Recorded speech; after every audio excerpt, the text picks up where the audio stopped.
Well, live from the THV 11 studio, we're tracking an unsettled weather pattern. Meteorologist Nathan Scott has today's forecast models. Nathan, tell us more.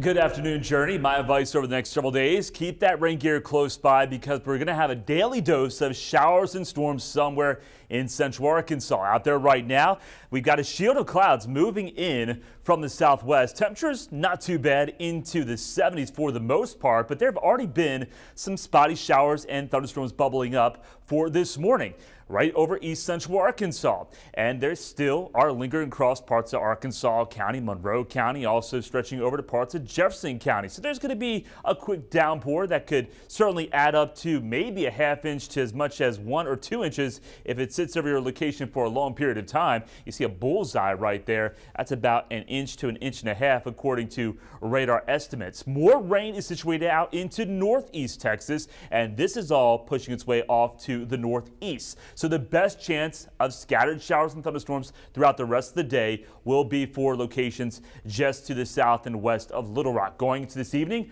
I think here in central Arkansas we'll have the opportunity of scattered showers and storms. Highs today, with the clouds, 80s may be a stretch, but if we do see some breaks of sun, we should get up into the low 80s. A better chance of more coverage of showers and thunderstorms arrives here for Thursday, also into Friday. I'll have a look at future radar coming up. Nathan, thank you. Well, urgent changes for traveling are forming ahead of the Real ID deadline. A THV 11 News team just got back from Clinton National Airport. There we learned details on new ID requirements. We told you about the approaching deadline. Everyone across the nation must have a Real ID by May 7th to travel domestically. Clinton National Airport is enforcing that law. Now, that May 7th deadline is 2 weeks from today. To assist with the processing, revenue offices in 5 cities will open this Saturday.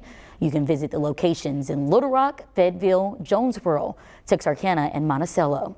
Offices will be open from 8 a.m. to 4:30 p.m., and it's recommended you act sooner than later. If you're traveling later in the summer, just make sure you come by our office and get that done before you hop on an airplane. I don't want anybody going to the airport and getting turned away and having their travel plans frustrated because you don't have a real ID and you need to be able to have one in order to travel. Valid passports will be the only form of ID accepted past the deadline. Again, that's to enter federal buildings and to fly domestically. The Attorney General is doubling down on his fight against financial crime. Just into the newsroom, Attorney General Tim Griffin says his office launched the Financial Fraud Task Force.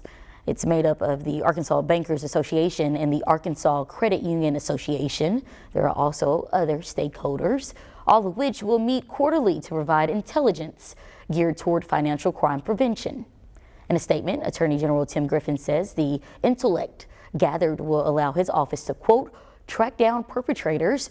We have our camera crew at a meeting with AG Griffin, and we'll share those new details at 5 and 6. Meanwhile, a standoff in Little Rock ended with the arrest of one man. On Monday, U.S. Marshals tried to initiate the arrest of Gary Powell. According to U.S. Marshals, Powell, however, locked himself inside of an apartment, and a single gunshot was heard from inside. Then video shows him wounded. Powell eventually surrendered, and he faces 2 counts of rape and felony fleeing. Well, we have an update on the deadly Benton shooting. Police confirmed it was the store clerk that fired the weapon, killing a man.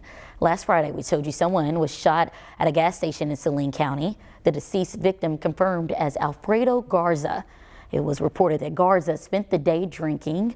He was then seen on video headed to the store. Police say he grabbed firewood and turned on a kerosene pump. Reports say he then grabbed 2 lighters, and that's when things escalated.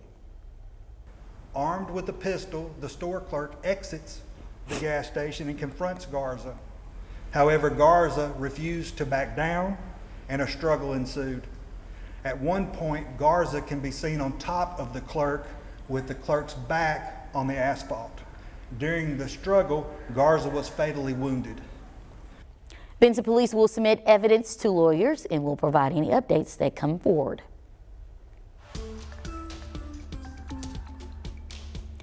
A case of whooping cough is confirmed to be in Central Arkansas. The person affected is a student at Watson Chapel High School. Cases are increasing across the U.S. and according to the CDC, cases often lead to hospitalization. Now, the student reported with whooping cough has not attended school at Watson Chapel since last Wednesday. The district is working with the Department of Health for tracing, but here's some insight from the CDC. Whooping cough is very contagious. Symptoms include that of a common cold. However, coughing can be prolonged. This is early treatment with antibiotics that lower the seriousness of the disease. Just get your vaccines. I mean, the stick of the vaccine and the vaccine itself will not hurt you near as bad as losing a family member from it. The available DTaP vaccine can be administered to children as early as 2 months. Top government officials are looking to Arkansas to resolve the housing crisis, or help in it at least. U.S. Housing and Urban Development Secretary Scott Turner toured Northwest Arkansas Tuesday. The visit highlighted local housing efforts, with Turner and the governor pointing to partnerships here as a model for communities around the country. One of the big things is working very closely with the federal government. A lot of the funding that comes for these programs comes from the federal side, but they're right to take a look at what are the most effective programs. Are we spending money efficiently and effectively? While Arkansas is seeing success with local programs, leaders say more work is needed to reduce homelessness. Secretary Turner says collaboration with nonprofits, faith groups, in the private sector are key to moving forward.